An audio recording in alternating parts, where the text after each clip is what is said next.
जी काही समिती तयार करण्यात आलेली आहे ती जी काही महसुलात चोरी होते आणि राज्याच्या तिजोरीत जो महसूल यायला पाहिजे तो काही लोक आपल्या तिजोरीत घेऊन चाललेले आहेत किंवा तो बुडवत आहेत वेगवेगळ्या प्रकारच्या कृत्या करून.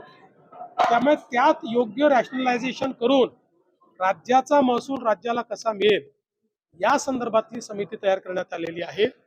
विरोधी पक्षाचं कामच असतं टीका करणं, ते टीका करत असतात.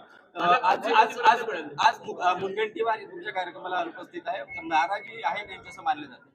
सुधीर भाऊंनी मला स्वतः फोन केला होता. त्यांनी सांगितलं की माझं काही वैयक्तिक काम आहे त्याच्यामुळे मी येऊ शकत नाहीये चंद्रपूरमध्ये. त्यांची इच्छा होती, ते म्हणाले तुम्ही पहिल्यांदा येतात त्यामुळे माझी इच्छा आहे, पण माझं वैयक्तिक त्यांनी सांगितले काय अडचण आहे.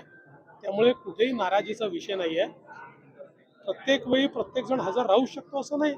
त्यामुळे त्यांची काही वैयक्तिक कारणं होती त्यामुळे आज नाही येत. चंद्रपूर जिल्ह्यामध्ये पक्षांतर्गत हा जो वाद आहे हा वाढत चाललाय, विशेषतः लोकसभेत पाहण्यात आला, विधानसभेत पाहण्यात आला. कुठलाही वाद नाही आहे, तुमच्या मनात वाद आहे, आमच्या पक्षात वाद नाही.